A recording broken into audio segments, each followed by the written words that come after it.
Hey everybody, this is Bob. Before the episode gets started today, I just wanted to give you a little bit of a heads up. We recorded this episode a couple weeks ago with a guest in studio, and it wasn't until we went into the editing room that we found out that our guest host on this episode, his audio is it was terrible. It was almost unusable. And we found that 2 of our 3 mics were actually like that. And we were able to go back and re-record my vocals on this episode, but we weren't able to get our guest back in studio, nor would we ask him to do that. We still think that the content of this episode is fantastic, but please bear with us as you listen to our guest host today because his vocals are going to be a little bit off from the quality that you're used to hearing.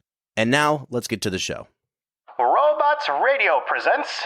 In 1989, director Spike Lee gave the world an explosive vision of a day in the life experienced by millions of Americans. In 2019, Brown-Forman gives us 2 whiskeys that redefine what it means to be a barrel maker.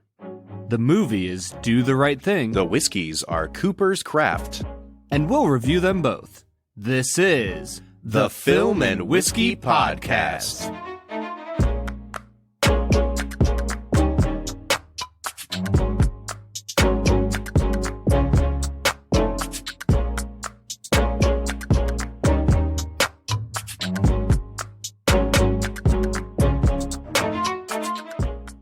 Welcome to the Film and Whiskey Podcast, where each week we review a classic movie and a glass of whiskey. I'm Bob Book. I'm Brad G. And this week we are looking at the 1989 classic, Do the Right Thing. Brad, we're finally out of the year 1939. How's it feel? Man, I was pleasantly surprised by the year 1939. It left a lot of good taste in my mouth. Well, fresh off the heels of talking about the racial insensitivity of Gone with the Wind, we flash forward 50 years to 1989, and we're going to be taking a look at Spike Lee's masterpiece today, Do the Right Thing. We've brought a special guest in studio with us. For the first time joining us on the Film and Whiskey Podcast, we are joined by our friend James Talbert. James is one of my best friends. He is a pastor in Akron, Ohio at Citizens Akron. James, it's so good to have you here. Can you tell us a little bit about your history with the movie Do the Right Thing? Because I am pretty sure this has to be up near the top of your favorite films. Well, Do the Right Thing is my number 1 film ever. I love Do the Right Thing. Do the Right Thing is a movie that I first watched with my dad on his bed in his 1-room apartment. And he had an old school TV. In order to change the TV, there was no remote. There was just like this clicker on the TV that you change channels with. And he had a hookup to this VCR. And he had 3 movies. The 3 movies were Coming to America, Shaft, and Do the Right Thing. So that day, Do the Right Thing was up. And my dad, the ex-Black Panther, sat down and talked to us about Spike Lee, Do the Right Thing, and white people that day. I had an education that day. So I first met James in high school. James and I go way, way back. And one of the very first things we bonded over in high school was the movie Do the Right Thing. I'm pretty sure in order it was the Jacksons miniseries, the Temptations miniseries, and Do the Right Thing. Yeah, and South Park. And South Park. So James and I have been having conversations about this movie for, 15 years now. This movie is celebrating its 30th anniversary. And at the time of its release, it was one of the most controversial films ever released, and it remains so to this day. But now we have to ask the question, Brad, had you ever seen this film before? Bob, I had never even heard of this movie before. You had never even heard of Do the Right Thing before? Okay. I'm not going to lie, man. I had never heard of this movie until you put it on the list. And even beyond that, I didn't even realize that it was, a controversial movie until you were like, hey, man, we should probably listen to some other podcasts and do a little bit more research than normal because, this is kind of a big one. Yeah, it's definitely a sensitive movie to be talking about, especially in the current climate that we're in America. So with all that said, I want to turn the floor over to you now because you know what that means. It's time for our favorite segment on the podcast, Brad Explains. So Brad, fill us in on the plot of Do the Right Thing. So Do the Right Thing is one of the reasons it's a brilliant movie is because, and I say this in a really good way, it's a very meandering type of film. It really just moves through a day in the life of one specific street corner in Brooklyn, New York. We get to meet all the different characters. You get to meet Radio Raheem, who just likes to wander around and blare his music, and he kind of uses it as a shell to protect himself. And, you have Sal. He's a local pizza shop owner who's, been in the town for 100 years, or so it feels like. And, you have his kids who have their own problems, and you see Mother's sister, and she's kind of the neighborhood watchdog that, keeps an eye on everybody and yells at them. And this movie just kind of moves throughout the day, and you see them interacting with each other, and you see the frustrations that they have with one another. There's a new Korean shop owner who is, selling fruits and vegetables on the corner of their block, and everybody's still a little nervous about them. And there's all sorts of things happening that you can kind of see the racial tensions that underlie, Sal, this white Italian owner, being in a neighborhood, full of African Americans. And you see all of these issues, but they're kind of underlying. You get this sense of family, that this block is a family of people that live their lives around each other, even with, the stuff they don't like about each other and the stuff they love about each other. They're a community. Well, this all kind of comes to a head when Sal, who obviously has some anger issues, there's this character named Buggin' Out that he really wants to see some people of color up on the wall of fame that Sal has, and it's all Italian Americans. And Radio Raheem is in Sal's shop, and he's playing his music way too loud, and, Sal is cussing him out and telling him to turn the music off. And it all kind of comes to a head near the end of the movie when Radio Raheem and Buggin' Out come in, and they're, blasting their music, and they're yelling at Sal, and Sal pulls a baseball bat out, and he just busts the heck out of Radio Raheem's radio, his boombox. And this culminates into Radio Raheem and Sal getting into a fight, which culminates in the police coming. And, as you know in the Film and Whiskey podcast, big spoiler alerts, the police come and they choke Radio Raheem until he is dead. They murder this kid in cold blood. And from that point on, the scene just devolves into a riot. And the Sal's Pizza shop gets burnt down, and the firemen are hosing down the locals of the block, and it just devolves into this scene of chaos. And at the very end of the movie, you kind of get this scene between Mookie, one of the main characters who delivers pizza for Sal, and Sal, and they don't come to peace, but they come to the point where they just say, hey, we're moving on. We're moving on from each other. And that's kind of the basics of Do the Right Thing. It's a beautiful film in so many different ways for so many of the things it does. But I don't know, James, Bob, do you think that's a decent summation? Yeah, I think that was a really good summary of the movie. I think the way it starts, it just is starting the day even, with people waking up like their alarms going off, them listening to the radio.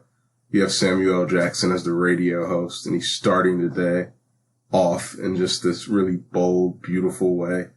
One of the things that I really noticed on this watch through of the movie was how, for probably 2/3 of the movie, 3/4 of the movie, it really comes across like a comedy. It's a really funny movie. It's this sort of, like you said, Brad, it's characters wandering in and out of each other's lives and doing it in such a way that each scene kind of builds to a punchline. You really are laughing at these characters a lot. And then everything kind of turns on a dime, and it really quickly devolves into this heavy, heavy drama. But what I loved about it was that none of that felt forced. None of it felt out of place. And it really stuck with this whole overarching theme of a day in the life of a place. Everything that happened in this movie really felt like it could feasibly happen in the real world. Yeah, honestly, this movie is just so beautiful because you can feel the sense of history going on between these people, even though you see them in just one normal day. When Radio Raheem gets into something of a fight, with some Hispanic guys down the block, you can tell that it's not just this one time that they've had this argument. This is something that they've probably gone back and forth on. And honestly, it looks like Radio Raheem's, new boombox is brand new. And so you get this sense of history on this block, but you get it all mashed up into one day. It's a beautiful, beautiful way to portray this city block. Well, and I think a lot of that goes back to the fact that Spike Lee, in addition to being an actor in the movie, he directed the film and he wrote the film. This is one of the best pieces of ensemble writing I've ever seen on screen, because none of these characters really gets much more screen time than anybody else. Everyone's kind of just a supporting character, but even in the midst of just being supporting characters, I think Spike Lee fleshes each of these characters out so much. You find a lot out through dialogue, but you find a lot out through what you're talking about, Brad, like what's implied, what's in the subtext. You really do get a sense of where the sort of building tensions are coming from, how long they've been simmering. You know, when it comes to Sal and his two sons versus the neighborhood, you understand that that tension has been increasing for years and years, especially in his son Pino, who has gotten to the point where he truly hates all the black people in the neighborhood. So you're right. In just a short amount of time, Spike Lee definitely conveys the history behind these beefs. Yeah, and I would go on to even say that, like, this is just a great characteristic of Spike Lee's art in general. Like, when you look at Spike Lee as a writer or a director, like, every writer or director has their thing. Like, Quentin Tarantino doesn't do things in chronological order, so his scenes are always all over the place, and they always come together to this climactic point. Spike Lee always, in all of his movies, like, there's never, even in Malcolm X, where Malcolm X is clearly supposed to be the main character, like, you learn about the other characters who are in that movie as well. Malcolm X really isn't the main character. I feel like in Spike Lee's art, whether it's Malcolm X or She's Gotta Have It or He's Got Game, I feel like Spike Lee's main character is a central point that he's trying to display. And I feel like in Do the Right Thing, like, the central point that he's trying to display really is the main character. And Mookie is just the carrier of that main point. Well, maybe it's a good time for us to get into talking about the performances in the movie then, because there's so many good ones to choose from. So, Brad, why don't you take the lead and pick a character that you'd like to talk about? I would like to talk about Sweet Dick Willie. Man.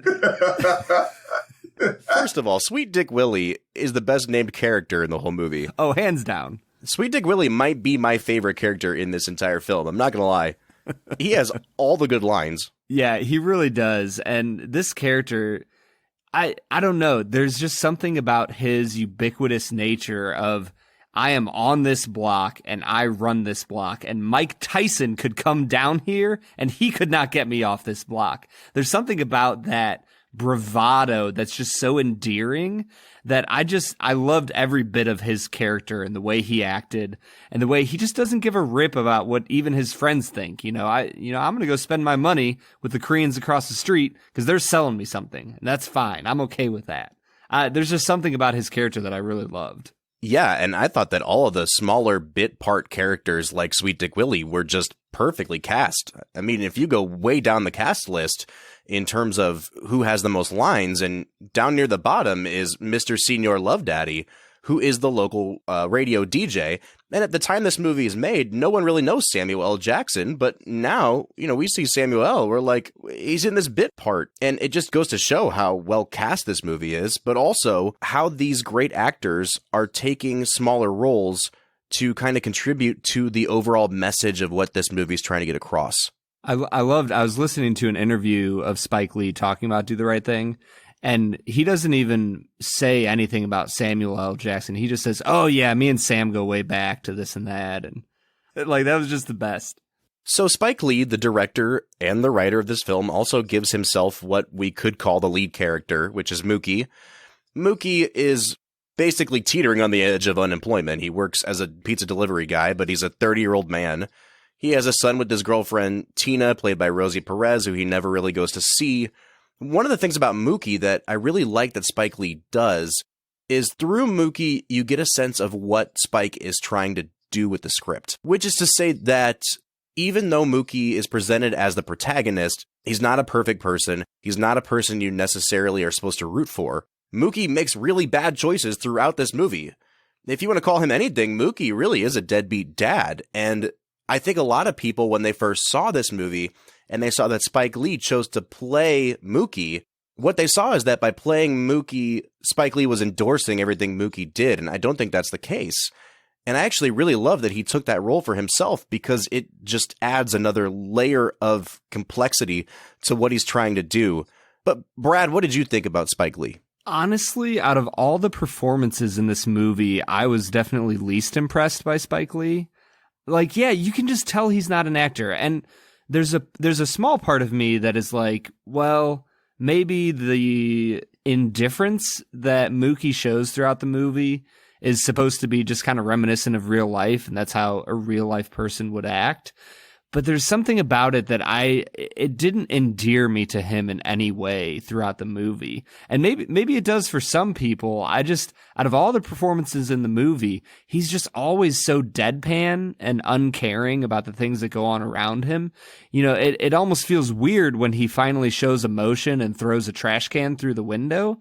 Because even as he walks over and, you know, he takes the lid off and throws it on the ground and picks up the trash can and walks over, you don't ever see any anger or rage or frustration in his face or anything. It's just, he just kind of mechanically picks up this trash can and throws it in a window. There was something about his performance that just felt, you know, mechanical to me. And you see, I would think his performance as Mookie is the performance of a young African-American male in 1989.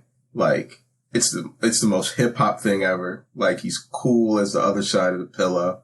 Like, he's walking around in his Jackie Robinson jersey and his fresh Jordans and his fresh haircut. And he's like doing the secret handshake with everyone. And he's like this well-respected person in the neighborhood. Like, everyone's cool with Mookie. He's in different spaces, but everyone's cool with him. And I think what I love about Mookie is like the way Spike portrays Mookie is he is authentically him.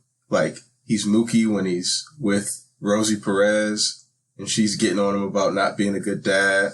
It's like this steadiness and constantness that could be seen as something that's like boring or unappealing. But like, for me, when I look at it, I'm like, man, like, Mookie is the man. Like, Mookie is the guy. He's that dude in the neighborhood that like the guys are cool with and they want to be like the women want. And Mookie is like, he's the representative and like torchbearer of like Bed-Stuy there in Brooklyn in that neighborhood. Well, there is one woman who has a complicated relationship with Spike Lee's character, and that's Rosie Perez as his girlfriend. Now, this was her first movie. She had been a choreographer for the Fly Girls on the show In Living Color, and Spike Lee met her at a party in L.A. She was dancing on top of a speaker at this party, and he told her to get down so he didn't get sued, and he said that she cussed him out so bad, he said, "Do you want to be in my movie?" Which is actually pretty accurate to their relationship on screen. For being her first movie, Rosie Perez, I really, really loved her energy in this movie. I do think that some of the scenes between Tina and Mookie go on a little bit long. You can kind of tell they were improvising and stuff, and Spike just let the camera roll for a while. But I thought Rosie Perez was electric. Brad, did you like her performance? I did. I was just kind of curious that it didn't feel like she had much depth. And I don't mean that her performance didn't. It just felt like the script could have done more with her. Like, they literally just used her as a sex object and as somebody that screamed at Mookie. And I just kind of feel like you could have done more with her, because I think she gave a great performance with what they asked her to do. I just would have been curious to see her as more than just Mookie's girlfriend. I think that's a great point. So moving aside from Mookie and Tina, I feel like there's a few different people groups that we should talk about. And next, why don't we go to the people inside of Sal's Famous? And that's Sal and his two sons, Pino and Vito. Pino and Vito are basically portrayed as polar opposites. Pino is angry and racist and cynical about the future of the pizzeria in this neighborhood. Vito is really good friends with Mookie. He likes the clientele. He likes the people in the neighborhood. He'll openly admit that he wants to be more like a black person, whereas Pino gets accused by Mookie of, hey, I can tell you wish you were black deep down, and he reacts violently towards that. And the dynamic of those three people interacting with the community around them, I think really is the heart of the movie. Everybody's wandering in and out of Sal's establishment. So why don't we kind of work from the bottom up here? Brad, why don't we talk about the characters of Pino and Vito? And I want to start with Vito, who is, you know, the more benevolent of the two. I really love the performance. Brad, what'd you think of Vito? Oh, I loved Vito. I think he offers kind of a soft perspective on race relations where it's okay to admire people who are not the same skin color as you, and we can talk about how, there is a sense of white appropriation of black culture and how that can be a dangerous thing. But I think for Vito, when you're living in the culture and around those people, and you just show a genuine curiosity of, hey, like, I like the music you're listening to, I think there can be a healthy sense of, yeah, this is a part of our culture. And as long as you're kind of invited into that culture, I think that there can be a healthy sense of relations between people of different skin colors. And I think Vito kind of represents that. Yeah, and Vito, in a lot of ways, to me, is one of the most tragic characters in the movie because of what happens at the end of the film. The whole movie, I feel like Vito has had Mookie on one shoulder and Pino on the other shoulder, telling him two separate things. And the end of the film, where the riot breaks out and the pizzeria is burned down, you get this shot of Pino, who basically feels vindicated by what's happened and says essentially, like, I told you this would happen. And I'm always left wondering what happens to Vito after this. Does he, like, go over to his brother's way of thinking? Because for so long he was convinced, I know that's not going to happen to us. And at the end of the movie, it does. So that's one of the kind of master strokes I think that Spike Lee is making with this screenplay, is that he knows which characters to leave resolved and which ones to leave unresolved. And one of the unresolved ones is Vito's brother Pino, played by John Turturro, who he's the most hateful person in the movie. I don't know that there's anyone else that would even compare, but Pino says it in such a way, his hatred is so intentionally hurtful to a whole group of people. I don't know, Brad, what are your thoughts? Honestly, he kind of reminds me of the one juror in 12 Angry Men who just goes on and on about, well, we know what kind of people these people are. And, ironically, he's talking about young Italian Americans in 12 Angry Men. But it just kind of reminds me of that relentless racism that goes so much deeper into the core of who he is. And you just kind of go, man, like what is going on here? And if you had to choose a villain in the movie, I mean, obviously the police are kind of this cold, unfeeling villain that you don't get much of a feel for. But out of all the characters you spend a legitimate amount of time with, Pino really is the villain of this movie. He is the one who kind of drives things. And it's a struggle to be around him in this movie because you can just feel the dripping racism from him. And I think it's brilliant that Spike Lee has him in the movie because you need to see that. This movie can't just be about a bunch of people who get along and suddenly explode. He really shows the underlying tensions that have been there the whole time. Well, and on the other side of the equation is this character Buggin' Out, who is an African American. He lives in the neighborhood. And as you said, Brad, he gets upset. But he's looking for a reason to get upset. He's upset with Sal from the beginning. And when Sal won't put cheese on his pizza, that puts him over the edge. And then when he sees that there aren't any black people on the Wall of Fame, Buggin' Out responds by trying to organize this boycott. And I think what you said was so perceptive, Brad, that Buggin' Out really isn't the villain of this movie, even though he helps incite something later on. Because the way the movie treats Buggin' Out is as a character that you can laugh at in a lot of ways. Mookie, you want to get your friend out of here? Well, are you going to kick me out now? Are you going to kick me out, huh? No, I'm not kicking you out. You're kicking yourself out. What? Look, what's the brothers up on the wall, Malcolm X, Nelson Mandela, Michael Jordan, tomorrow. Come on, Mookie, get him out, all right? I'm trying to get him out. I paid for it. I know you paid for it. Let's go. Yeah, all right. So you're kicking me out. Beat me in the head, you're going to kick me out, right? Come on, let's yeah, go. Okay, bet. Yeah, all right. Let's go. Look, I paid for my... Look, boycott Styles. Go. Right? Boycott Styles. I got your boycott swinging. Boycott Styles. What you laughing at? I paid for my slice, man. Buggin' Out is so over the top that even the people in the community, when he's going around saying, will you join my boycott of Sal's, they're like laughing in his face, like, man, I grew up on that pizza. No one takes Buggin' Out seriously, but from the very beginning of the movie, they take Pino seriously. They portray his simmering anger and hatred and resentment as something that is dangerous, that is going to come to a head. Even his dad, Sal, asks him at one point, why do you have so much anger in you? Even his dad doesn't recognize it, and it's come to consume him. So, yeah, I definitely think you're right. He's the villain. And the cop-out answer he gives just makes me so angry. Like, oh, my friends make fun of me. Like, obviously, the writers of the script did it well because that just... But the scary thing is, I guarantee you that excuse has been given over and over and over in situations like that. And I just, it's just frustrating.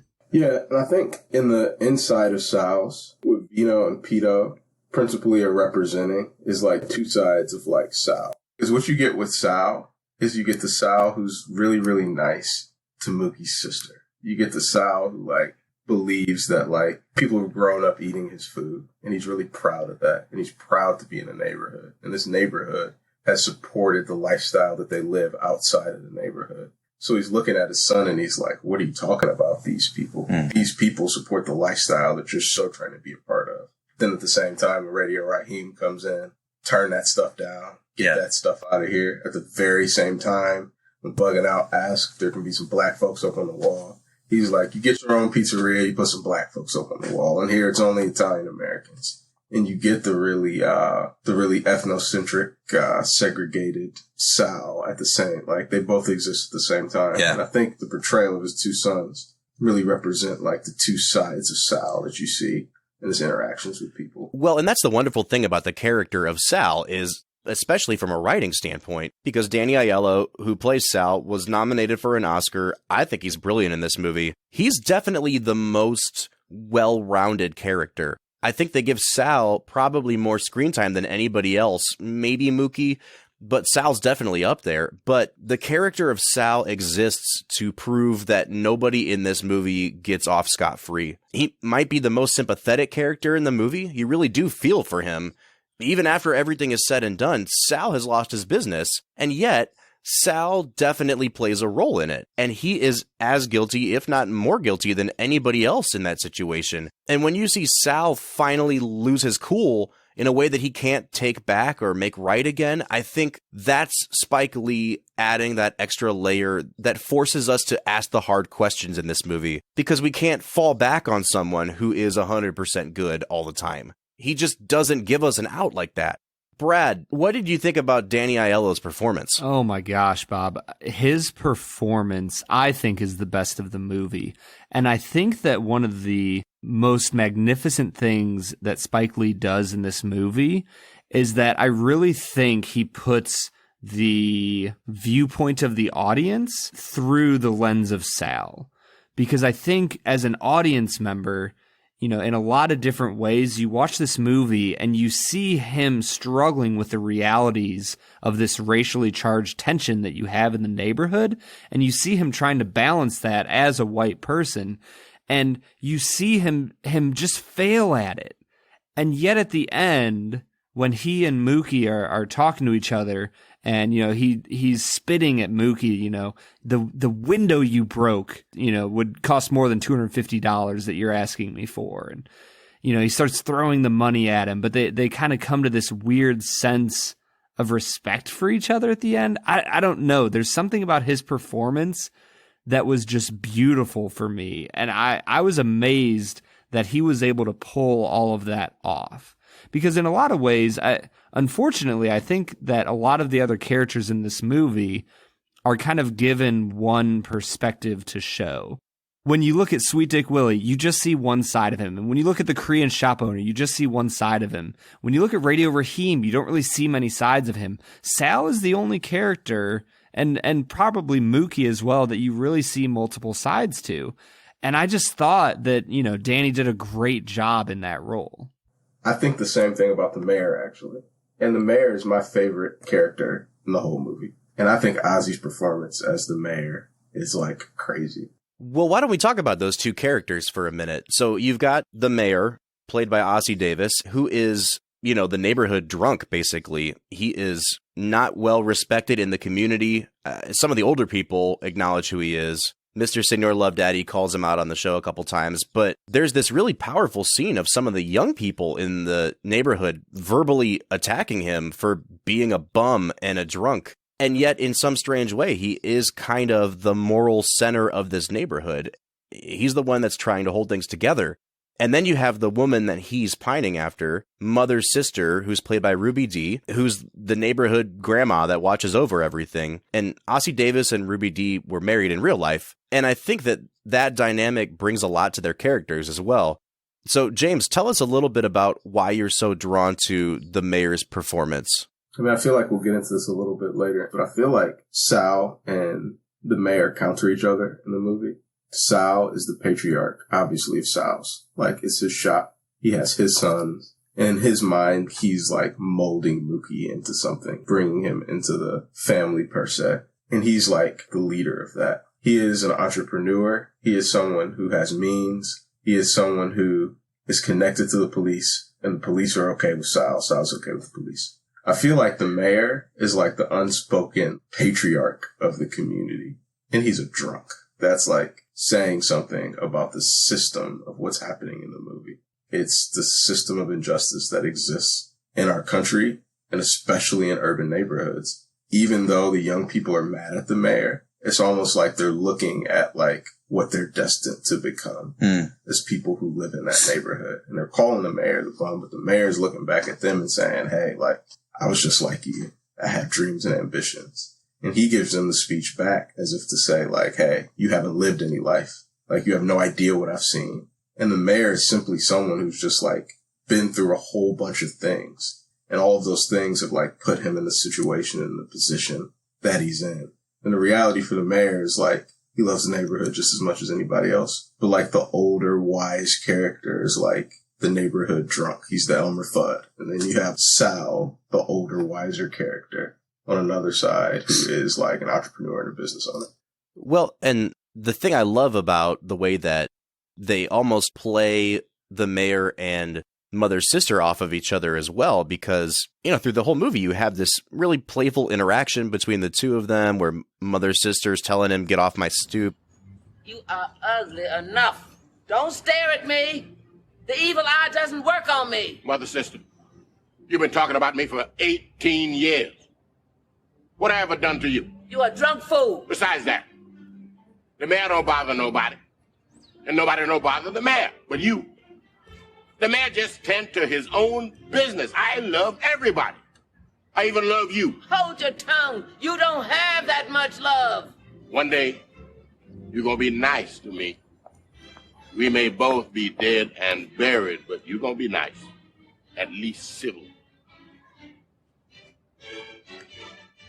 But you can see she's kind of coming around to his charms, and Mother's sister genuinely comes across as a good person who cares about the community. And for most of the movie, they're trying to fight the perception that the mayor is bad for the community and a drunk. And yet at the end of the movie, when the riot is breaking out and they light Sal's Pizzeria on fire, the first person they cut to in the crowd is Mother's sister. And you finally see the rage that's inside of her come spilling out when you see her screaming, burn it down, burn it down. And the only person at that point that's still trying to break up what's going on is the mayor. And I think, again, just to get back to the thing about Sal, every character in this movie contributes to what happens at the end of the film. And we're going to get into this in our analysis. But what I really love about the way that Spike Lee subverts your expectations. You know, the mayor's not supposed to be the one that you're sticking up for or who is the moral center of the community, but he's the only one that really takes a stand at the end of the film and tries to do the right thing. And the mayor is a hero. Earlier in the film, the mayor's going to save a kid from getting hit by a car. And then, like, the mom is going to yell at the mayor for how, the mayor out, even though he's the one who, like, saves her son. Like, the mayor is constantly, I feel like that in a microcosm is like the mayor's life. He's trying to do the right thing. One of the things that I love about the mayor being kind of the patriarchal figure for the block is that, you know, Bob, you kind of said earlier that Sal has this patriarchal kind of feel about the pizza shop. But the interesting thing to me is that he expresses that he feels like he's a patriarch for the whole block, that these kids grew up on my pizza. I've watched the kids get older and the old people get older and older. And I think that Spike Lee is trying to point out how white America thinks of itself as the patriarch for black America, that they know how to raise them, that, you know, we raise them on our pizza. And there's this sense, this unsettling sense that Sal thinks he knows the neighborhood. And while I'm sure that he does in certain ways, because he's lived there, he's worked there for not lived there, he's worked there for so long, obviously he has some understanding of it, but he doesn't understand Black culture in the way that he thinks he does. I'm going to push back just a little bit on that, Brad. I don't think that's a bad read of the movie, but what I would argue is that Spike Lee wrote Sal as a very earnest character. I honestly think that we are supposed to think that not only does Sal really take pride in what he did, but that it's okay that he feels that way. You know, like James was talking about, there are these moments where you get the good Sal and the bad Sal. And when Sal really shares his heart with his son, Pino, who's begging him to get out of that neighborhood and go open up a shop somewhere else, I really do feel like Spike Lee is using Sal at that point for the audience to get on his side, because regardless of whatever his personal flaws are, Sal really does care about the people in that neighborhood and isn't trying to exploit them. But I saw Sal as a more sympathetic character. I guess I took what he was saying at face value. Yeah, I would totally agree with you. And I think what I love about that, what you just said, paired with what I said, I think that Spike Lee is giving a generous view of all of America. And you know, there's a part of me that really wants to hope for the best in people. And obviously that hope is dashed on many, many occasions in our culture. But man, there's something about me that Sal really does wants what's best for Mookie and the guys who come into his shop, and he doesn't want them to end up poor and drunk and, you know, somewhere in a gutter. But there's still a sense of disconnect between his culture and theirs that good-heartedness just can't overcome. One of the things I love about what you said, Brad, is that Spike Lee gives a really generous view of everybody in this movie. And I think one of the most frustrating things is when you go online and you see people's reactions to the movie back then and today, because I feel like this is the kind of movie that, because every character is so complex and complicated and flawed, you can project your own feelings about people or about yourself onto this movie really easily. And I think a lot of people have read into this movie things that aren't there.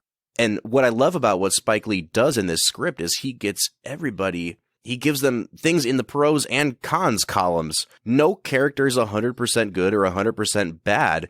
He's painting in shades of gray. Except for the police. Except for the police.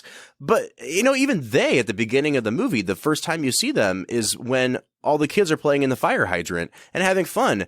And the police come and they don't make any arrests. They're really just screwing with the guy that got his car messed with as well. And you see him later in the movie kind of palling around with Sal a little bit. Even though the police come back into that community and do what they do, and Spike Lee very clearly has an opinion on police brutality, he even gives the police a little bit of an opportunity to have some character development, which he didn't have to do that. And that's the thing, is I feel like he's so generous in building these things into the movie that this is a movie that requires you to think with a level of nuance and complexity about what happens on the screen. And it doesn't give you easy answers. And I think that's why people have such a struggle watching this movie. Yeah, and I think one of the scenes that exemplifies that perfectly is the scene when Buggin' Out first comes in and he's upset about the cheese, and then he starts to say, you know, why aren't there any brothers up on this wall? Like, and Spike Lee does that scene in such a way that, like, you understand Sal's viewpoint. He's like, hey man, this is my business that I started. I'm gonna put the people that I want on the wall. It's my place. And I feel like any viewer can watch that and kind of be like, I mean, yeah, that kind of makes sense. Like, it's his place.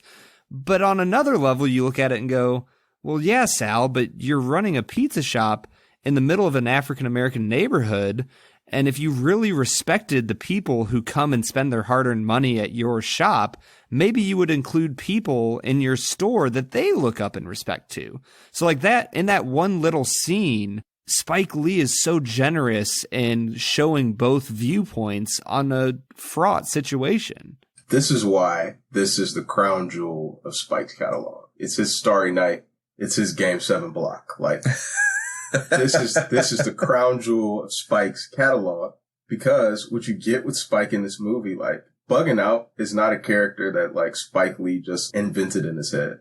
Buggin' Out represents, like, what black culture was in 1989 in that neighborhood. He's representing the black awakening that was happening within hip hop culture. Like, you're going to have the Zulu Nation with A Tribe Called Quest and with De La Soul. And you're going to have all these rappers wearing around like African print. And you're going to have like the transition from like NWA, this crazy gangster rap, to a more conscious rap. And 1989 is a little early, but I mean, even like Fight the Power, the song with Public Enemy, is just going to be a representation of the move in hip hop. And Bugging Out is really like representing the move to consciousness. And Bugging Out is really just saying, like, he's really being who he is and asking a genuine question as if to say, like, where are the black people at? Right. And that's a question that like African Americans around that time are like asking in general. You're going to see the rise of like the Nation of Islam, like just this rise of I'm black and I'm proud. I'm black and that's awesome, no matter what anyone else says.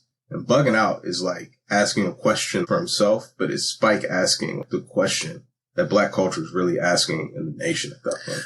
But even then, Spike does this brilliant thing with the character of Buggin' Out, and we've already touched on it a little bit, that Buggin' Out is a character that is in many ways Spike's critique of what he sees in that mindset as well. Yeah. I mean, at one point, Mookie's having a conversation with Pino about Minister Farrakhan, and they're talking fairly respectfully about what Minister Farrakhan argues, but then the embodiment of those arguments are in Buggin' Out, and Spike really does paint Buggin' Out as kind of this larger-than-life caricature that no one respects or listens to until he incites violence. Oh, yeah, and it's Spike's crown jewel because he, like, knocks on the door of just one of the great truths that even today in our woke, conscious world, people just don't understand. Like, blackness is not monolithic. Buggin' Out believes what he believes.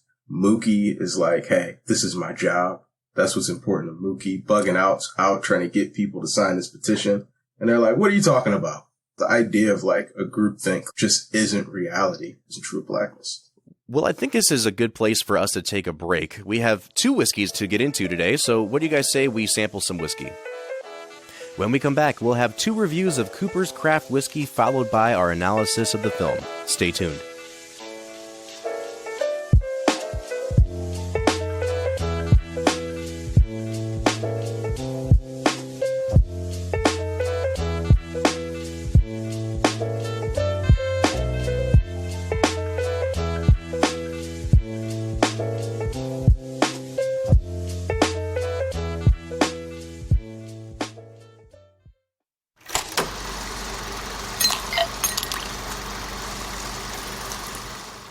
All right, so today we are going to be looking at Cooper's Craft. Now, we actually are doing something for the very first time on the Film and Whiskey regular podcast episode. We're going to be reviewing 2 whiskeys at once. We're looking at Cooper's Craft and Cooper's Craft 100 Proof. These are both whiskeys that are made by Brown-Forman, which is one of the largest distributors of whiskey in the country. This was first released in 2016. It was their first new whiskey in 20 years since Woodford Reserve. Cooper's Craft is basically being marketed as a nod to the fact that Brown-Forman owns their own cooperage, which is a barrel maker. And so, as an ode to what they consider to be preserving the art of a cooperage, they've made this whiskey, which they say is a 4 to 6 year whiskey that they blend in small-ish batches and then release that at either 82 or 100 proof. So, Brad, why don't we get started with the Cooper's Craft, just the regular, the standard version. What are you picking up on the nose of this Cooper's Craft? Man, this really feels like a traditional bourbon. You're kind of getting those vanilla and caramel notes. I think I'm getting a little bit of spice on the back end. And there is a brightness to it as well. I think it smells like a smooth type of whiskey. Yeah, the first word I wrote down was bright. I get a lot of like fruit notes on this, a lot of peach, maybe some green apple, which is something we haven't smelled on a whiskey in a while, but it definitely smells fruity. I'm not getting quite as many of those classic bourbon notes you talk about, like the deep sugary notes. And I'm actually a little bit worried about what this might taste like because it has a little bit of that sort of chemically ethanol scent to it that we get sometimes on more inexpensive whiskeys. So I'm really hoping that doesn't translate too poorly to the taste. I'm just going to give this one a 6 on the nose. Yeah, I'm going to give it a 6.5. It's not overwhelming in any way. So not off to a great start on this, but Brad, let's give it a taste. It's not very viscous. No, it's not. And I know that we say that jokingly, but this is really thin and almost watery tasting to me. Not even like watery tasting, just not viscous. It's really thin. Yeah, there's not much going on in the flavor. I do pick up on that green apple you were talking about, Bob. It does have a fruity flavor to it, but there's not a ton of anything going on. There's not a lot of depth to it. No, and the only note that I picked up on the whole way through was that green apple. There's no sweetness on the front. I didn't really notice any flavor until basically I went to swallow. And on the back of my tongue, you get a lot of that spice and a lot of that burn. But this is a pretty one-note whiskey, and I think I'm only going to give it about a 5 on taste. Yeah, I'll give it a 4.5. The taste doesn't really do much for me. I will say it is smooth. I do enjoy that about this whiskey. It's not a harsh whiskey. It's an easy sipper. It is, and yet I think that the finish is pretty bitter too. There's a little bit of smoke on the finish, which I like. It's not super long lasting, but it gets really, really dry and really oaky and kind of bitter. So I'm not really a fan of the finish as well, and I don't know if I would really call this a smooth whiskey, because the more you drink of it, the more you get that flavor of the finish, and it makes it harder for me to actually get through this glass of whiskey. Yeah, honestly, on the finish, I'm going to give this, I don't know, about a 5 maybe. It's not terrible. It's drinkable, and it's smooth as it goes down. I'm not getting a ton of burn or anything. You know, it is 82 proof, but it's just okay. It's just average. Yeah, I'm also going to give it a 5 on the finish. So let's talk about balance here. I mean, I gave it a 6, a 5, and a 5. This is a pretty middle-of-the-road whiskey. We'll get into price in a minute here, but I'm glad this is relatively inexpensive because I just don't see a lot going on here.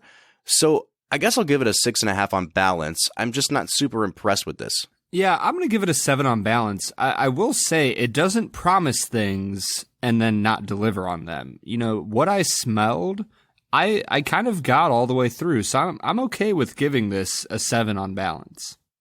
All right, and that takes us to value. Now, in the state of Ohio, a fifth of Cooper's Craft Standard will cost you $22.99. That's pretty much in line with what I thought it would be. If I'm being 100% honest, I would not pay $22.99 for this. I actually finished off the bottle from episode 1 of this podcast the other night, which was Benchmark, which has been sitting on my shelf for about 9 months, and it's actually developed into a pretty nice little whiskey for like $10 or $11 or whatever it cost. I think I would probably put this on the level of a Benchmark. It's right in the middle of the pack. I don't know that I would want to pay more than $15 for this, if I'm being honest. I'll give it a 5. I'm going to go ahead and give this a 6.5. I think that there's some value to be had here. I think I enjoyed this whiskey a little bit more than you, Bob. I would agree. It's a single note whiskey, but I kind of enjoyed it. It was smooth. The spices didn't overpower me. I was okay with this, but you're right. It's not a super high quality, and $22.99 is probably a little bit overpriced. I would probably pay like $16 to $19 for this. All right, so that puts my final score out to a 27.5. Brad, what's that bring you to? 29.5. You know, you might think that when we talk about a whiskey being good for mixing, that's like the worst insult we can give. But I don't think that at all. I've had a couple whiskeys in the course of this podcast that I actually think are bad to drink neat and would be bad as a mixer. There are certain whiskeys that just do not work at all. And honestly, I do think I would use this in cocktails. I think I'd use it as a mixer, and that's not to say anything overwhelmingly negative about it. I think it would mix really well. Oh, 100%. And, you know, if we're moving into would you recommend, I would say, yeah, use it as a mixer. Honestly, this might sound bad, but the packaging that it comes in, you know, it's a nice label. It's a nice looking bottle. If I pulled this bottle out with some friends who might not know whiskey really well, it would seem somewhat impressive. Like, it's a nice looking bottle that is nice to use for a mixer, and it's going to have a pleasant taste. So yeah, go ahead, use it as a mixer. It's definitely worth the buy then. So that takes us out to an average of a 28.5 out of 50 on that one, just slightly above average. Brad, what do you say we move into this 100 proof? Because I can already tell that this has a lot more going on than the standard. There's more fruit on the nose for me. I'm getting like some pear. It's not so much green apple this time. This is a little more subtle and complex with the fruit notes, and it also has those classic bourbon notes. I get a lot of maple syrup and some brown sugar, lots of oak on this. I really like the nose on this one. I'll give it a 7. Yeah, I would agree with you. And even just looking at it, the color on this one is so much deeper brown, kind of a molasses looking color, as opposed to the first one, where it was just a little bit lighter yellow in color. I'm really liking this one. All the notes that you brought up, I'm really loving the oaky smell in this bourbon, and I'd probably give it a 7.5 on the nose. All right, let's give it a taste. Oh, wow, that's good. Yeah, I really like this. I just happened to kind of, I don't know, I just breathed in a little bit as I was sipping it in a way that, like, I don't know how else to describe it. I almost got these, like, eggnoggy notes on this one. Like what's that Mexican dessert? Tres leches? Like a flan type flavor. Like it's really caramely, but also some really creamy notes and some baking spices. Really reminded me of a good glass of eggnog. And it had a lot of spice to it. It was hot, but it wasn't harsh at all. I really love this. I'm going to give this an 8.5. Yeah, it's kind of a custardy type feel. Yeah, that's it. Perfect. Custard. Yeah, I'm really enjoying this. There's a lot of depth and interest in this. It does kind of have that creaminess that you're talking about, Bob, but I'm still tasting that kind of oakiness to it that I'm really loving. And I think I'm going to go ahead and stick with you, Bob. 8.5. This is an impressive whiskey. I will say that the finish didn't quite do it for me. Brad, what you were saying about the sort of oaky taste, I think that really comes out in the finish. It's pretty dry. I think that's the word for it. It's kind of bitter. You really do get a lot of those woody notes from the barrel. I did not like the finish that much on this. I'm going to give it a 5.5. Honestly, Bob, I'm going to have to disagree with you on the finish. I think that this is an extremely smooth finish. I think that the oakiness does come out like you say, but man, it's a beautiful thing. I'm going to go ahead and give this a 9 on the finish. I think that this ends so well on my palate, I can't give it anything lower. All right, so overall balance, we're talking nose, taste, and finish. Brad, how would you score that out? This is an extremely well-balanced whiskey. The nose starts out beautifully, and I think it gets better and better from there. So I'm going to go ahead and give this an 8 on the balance. I really did think that the finish kind of threw things off for me quite a bit. I did not like the finish on this, but the nose and the taste were so good and so consistent that I can't take it down too far. I think I'm going to give it a 7 out of 10 on balance. And then in terms of value, Cooper's Craft 100 will cost you $29.99. So we're talking about a $30 bottle of whiskey, right in that tier of whiskeys where you're starting to get into some really good hidden gems, but then also you're still in the same rung as like a Jack Daniel's. So it can get kind of dicey in this price range because $30 I think is a little overpriced for what this whiskey is. I really do like the flavor of it. I just don't know if I could go all in on a recommendation at $30.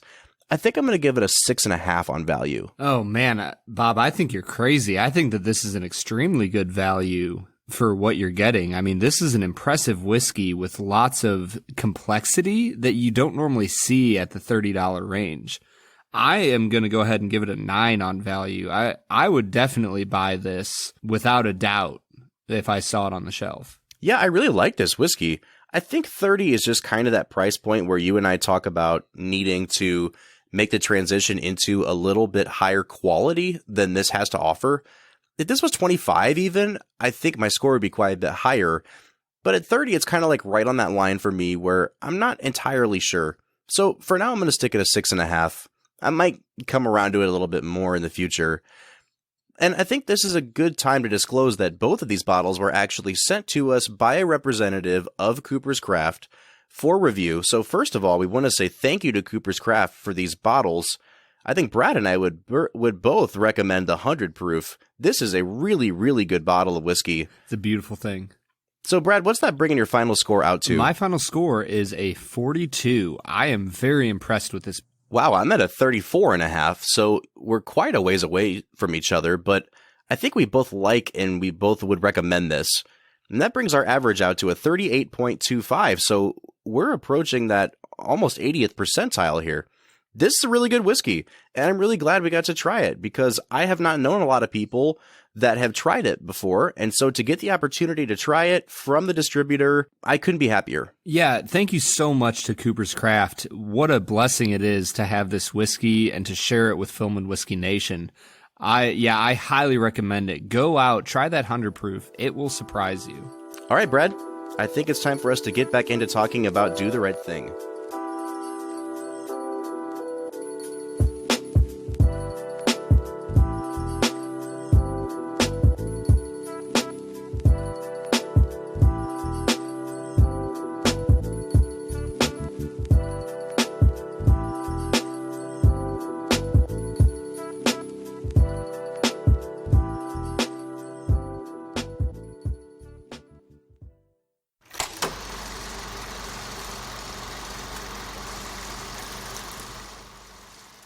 And that transition music was brought to you by Homage Beats and his album 90s Kids. You can follow him on Instagram or on SoundCloud, Homage Beats.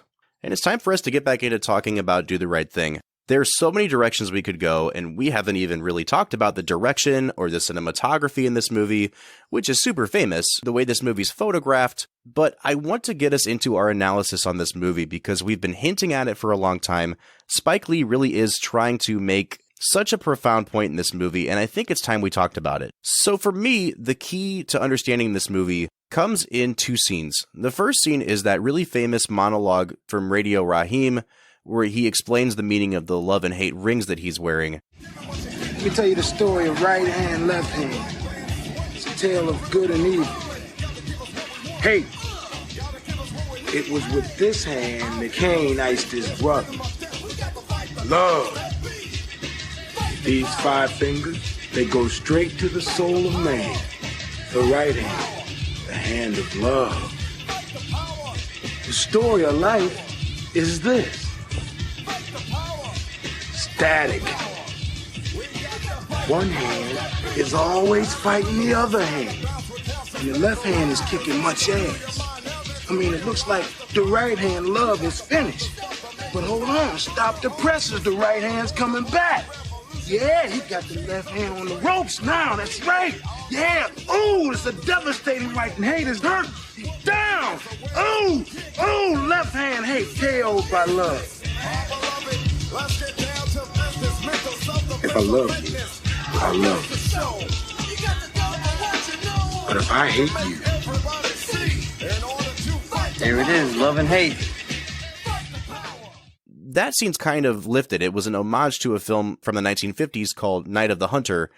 But in that scene, Radio Raheem is talking about how the left hand and the right hand are constantly at war with each other, love and hate, and how at times it seems like hate is going to KO love. And what happens in that scene is they really establish this sort of opposition or this war that's going on within the movie, and you see it really well exemplified in a different scene in the movie that comes back into play later with the character of Smiley, who's developmentally disabled.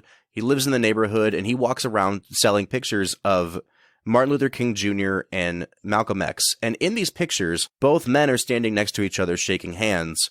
And yet you understand by the end of the film that they have two radically opposed philosophies on the nature of violence as achieving an end. And I think those two scenes put together really help to underline what Spike Lee's trying to do, which is that every character in this movie has love and has hate within them. Every character in this movie expresses both love and hate. And by the time we get to the ending of the film, where the violence becomes an outburst, Spike Lee he's asking the question, who's doing the right thing in this scenario? Is there a right thing that can be done? And is the violence as a response to what's happening justified or not? And it really leaves you with a lot of questions as a viewer. So, James, Brad, I really want to hear your points on what you see as Spike Lee's central point. And then also, did anybody in this movie do the right thing? I would say, I think Spike Lee's central point in this movie is exposing that the reality for all of us is very complex and that everyone does what they perceive to be the right thing. Like Sal is doing what he perceives to be the right thing as a business owner.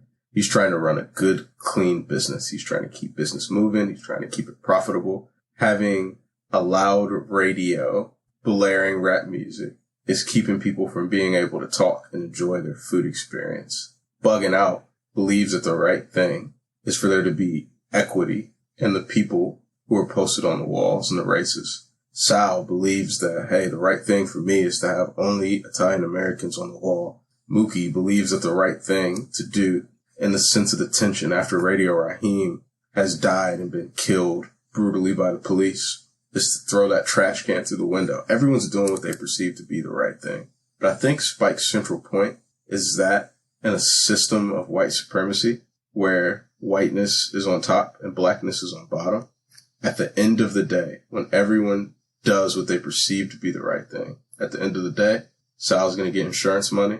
Sal's pride is hurt, but Sal's pocket will not be hurt at the end of the day. At the end of the day, Radio Raheem is dead. Right. He's not able to come back. At the end of the day, the police officers are going to get away. Like, they're going to get off. At the end of the day, like, the community, the black community there in Bed-Stuy is hurt again. Yeah. And will be hurt again and again and again. It's crazy that, like, literally the same thing happens with Eric Garner years later, 25 years later. The exact same thing as Radio Raheem is going to happen to Eric Garner in New York. So I think, like, Spike's central point is everyone's trying to do the right thing, they perceive to be the right thing. But at the end of the day, like, there is a winner and there's a loser. And that the loser, like, is those who are black. And the winner is the police and Sal. And when you get to the end of the movie, the decisions the characters make, it's hard to argue that anyone actually does what is the right thing. You know, you're right in that they all do what they perceive to be the right thing, but it's hard to argue that anyone's actually doing the right thing. And I think Spike Lee gives us these sort of breadcrumbs throughout the movie that sort of lead us to that conclusion. You know, there's a scene where a young girl, Ella, I think her name's Ella, she's walking around with Ahmad and her friends, and when they're like berating the mayor for being a bum, and they all walk away, and you see her kind of linger, and it's like she wants to apologize, and she doesn't know which way to go, because she can't decide whether or not to do the right thing. The scene where Sal is sitting down with Pino and talking about, why do you have so much hate and anger in you? And the two of them are interrupted by Smiley, who comes to the window trying to sell something, and Pino flies off in a fit of rage, goes outside and confronts Smiley, and the camera stays on Sal, and you just see Sal like bury his head in his hands because he realizes that A, his son is a lost cause and he can't turn him back to, you know, the light side. But on top of that, I think what that scene is really highlighting is that Sal doesn't spring into action to fix things when he still has a chance. Because it's not until Smiley, the most innocent character in this movie, starts shouting F you at Pino that Sal finally goes outside and confronts it. And I think it's an instance of foreshadowing in this movie that every character in this movie has the opportunity to do the right thing and chooses not to. And when that actually comes to a head at the end of the film, the fact that no one is doing the right thing is what contributes to what you see. Yeah, honestly, we keep talking about, you know, this idea of characters doing the right thing. And I think one of the most important philosophical parts of that is that if you have the opportunity to do the right thing, that also necessarily means that you have an opportunity to do the wrong thing. And over in this movie, we see people who think that they're doing the right thing end up doing what is a wrong thing, you know, and there's this idea that the wrong thing is always crouching at our doorstep and it's ready to take us and it's ready to force us into an action that we can regret for the rest of our lives. You know, you don't think that Sal will regret for the rest of his life beating his bat into, you know, Radio Raheem's radio? There's so many things in this movie that people probably regret, but in the end, they did it. And it's a scary reality that, you know, we talked about how love and hate both reside in each human being. It's interesting that Raheem says, you know, but in the end, love will win out over hate, because this movie does not reinforce that message. You know, in the end, we see that hate wins out, that police brutality wins out. And it really is a bleak picture, because it's not Martin Luther King's quote about peace that is the final quote in the movie. You know, the final quote that we see in the movie is Malcolm X. He is the one who gets the final word, saying that violence is sometimes an appropriate answer in the face of such horror. And I think that that's a really interesting thing that Spike Lee does. Well, and I think that that's actually where I want to go with this conversation, because a lot of the dialogue around the end of this film is, does Mookie do the right thing? Because what happens is Spike Lee puts the inciting incident in the hands of his main character in response to what he has just seen. In response to seeing police brutality, Mookie picks up a trash can, he runs towards Sal's, he screams hate, and he throws it through the window. A lot of people have argued that they think that what's happening in that scene is that Mookie is seeing that the mob is turning their attention on Sal and his family, and that Mookie is trying to divert their attention away from harming Sal and his family to just harming the property, and therefore that Mookie does the right thing. But Spike Lee himself has come out and said, that was never my intention. People can interpret it that way if they want to, but at the end of the day, Spike Lee has said the only people that ever ask him why Mookie threw the trash can through the window are white people. He says, I've never once had a black person ask me that question. And I think it raises the question of how we perceive these violent acts, how we perceive a response to violence, how we perceive what we would consider to be a quote-unquote riot. Because I think what Spike Lee is asking is, does Mookie actually do the right thing? Because at the end of the movie, Sal is saying to Mookie, why don't you care more about what happened to my business? And Mookie looks right at him and says, man, like, F your building. Someone is dead. And the fact that we're even having this conversation about a piece of property and whether it's more valuable and has more moral integrity than a human life means that you don't have your priorities in order in the first place. And so I do kind of wonder, does Mookie actually do the right thing? Is his anger misplaced, or is his anger completely justified? I guess what I'm asking is, what would your reaction to that be? Put yourself in Mookie's shoes. Do you think he's doing the right thing? Can you justify his actions? Martin Luther King has a famous quote, and this is like not Malcolm X, this is Martin Luther King. He's asked to comment on a riot in the 60s, and he says, he ends the quote with, this riot is the language of the oppressed, or the language of the unheard. And he ends his whole statement with, tonight we riot. And I believe, like, for me, when I watched that, Sal, when he crushed Radio Raheem's radio, like, he's called Radio Raheem in the movie. That, for me, is the beginning of the death of Radio Raheem. And for me, like, the justification to the beginning of the ends of Sal's is, like, those trash cans going through that window. And for me, I feel like Mookie as a character and that the people of Bed-Stuy are completely justified in burning Sal's down. Because the reality is, like, they're going to get no justice from the system. When has justice ever been seen for people of color in the system, specifically black people in this nation? And as we look at police brutality today, we see over and over and over and over and over again, like, the police getting off scotch-free. I think one of the most powerful shots in the movie, it's not one that you would normally think of. It's after they put Radio Raheem's dead body into the back of the police cruiser. And there's a shot from like where Sal's is located, looking down the street. And you just watch the back of the police cars fade out into the night as they drive away.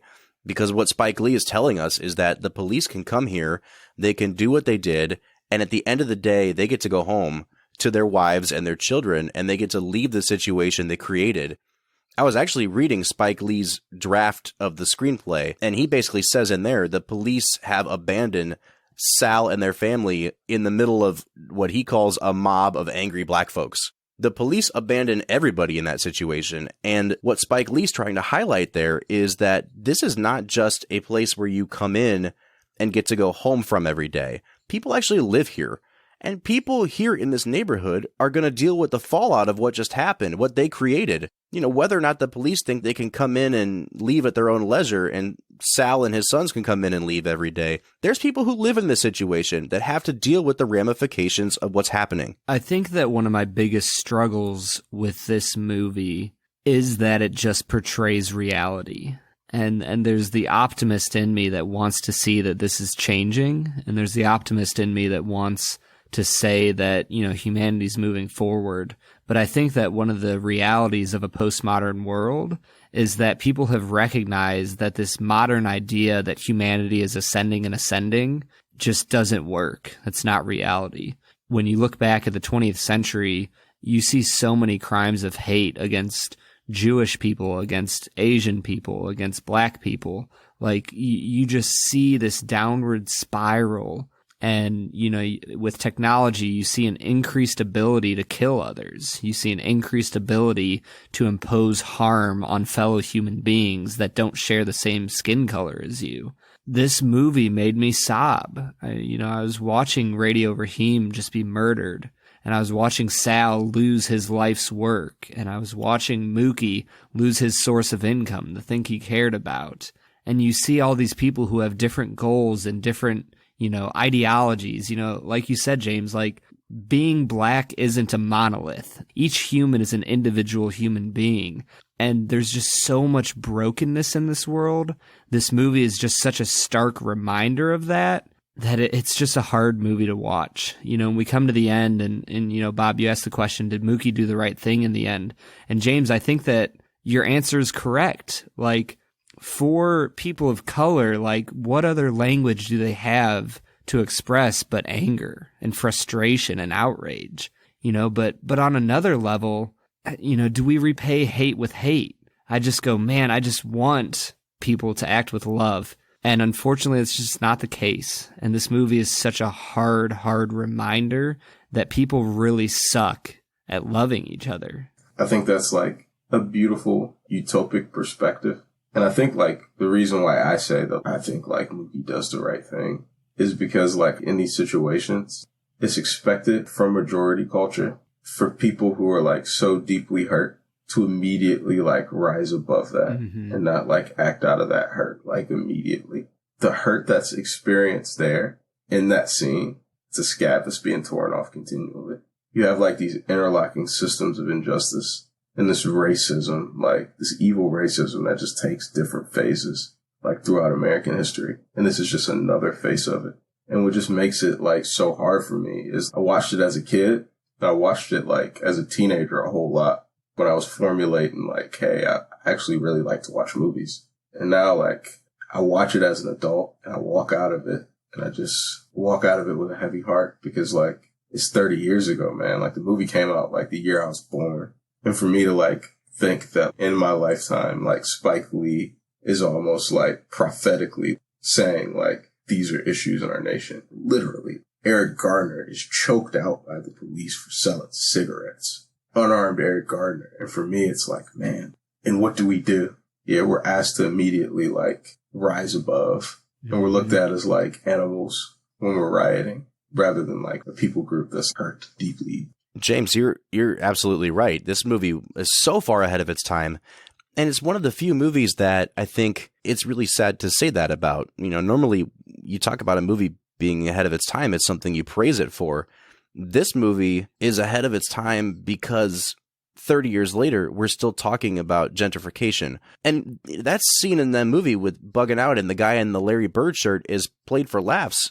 A lot of what Spike does in this movie is he tries to get you to laugh at these issues until they add up to something tragic. We're still talking about gentrification and police brutality, and it's like not much has changed. Brad, last season, you and I watched the movie Green Book for this podcast.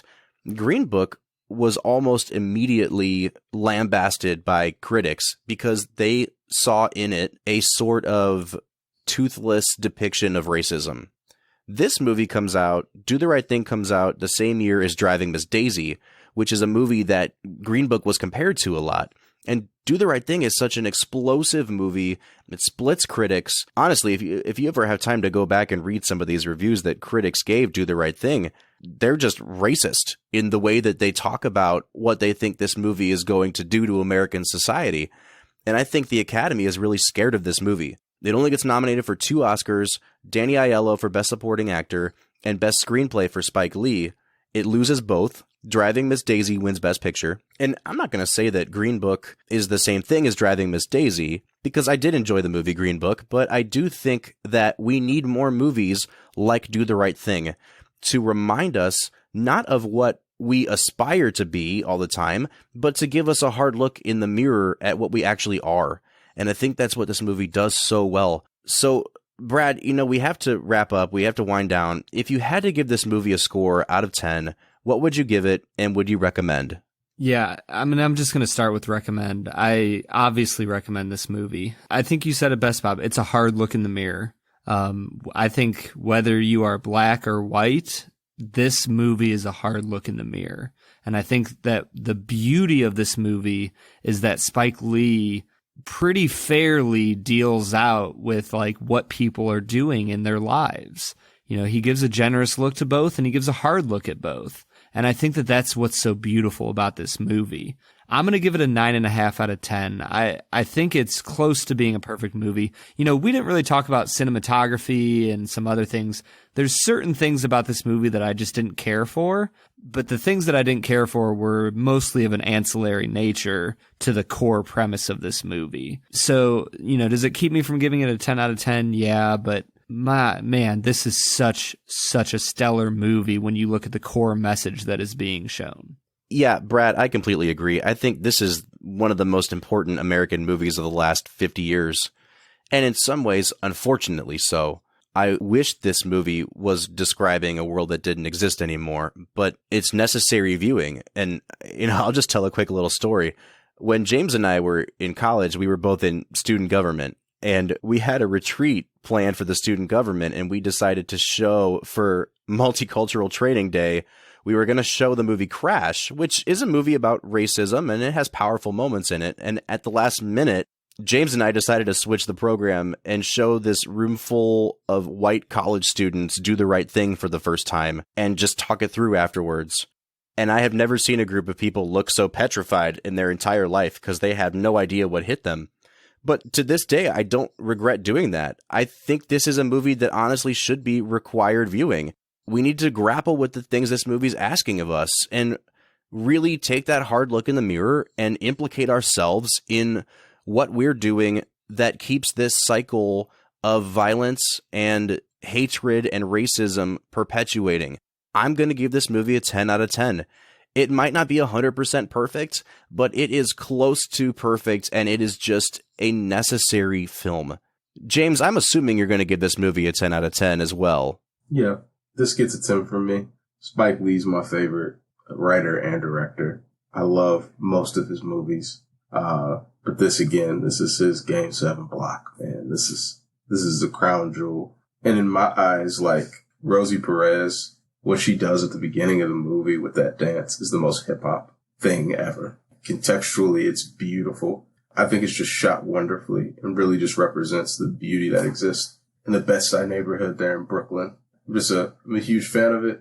It gets a 10 from me. In my eyes, like, there's Casablanca, there's The Godfather, and there's Do the Right Thing. Well, there you have it. That's the opinions of the host of the Film and Whiskey podcast, but we want to know what you think. Get on social media. You can find us on Twitter, Instagram, or on Facebook at Film Whiskey.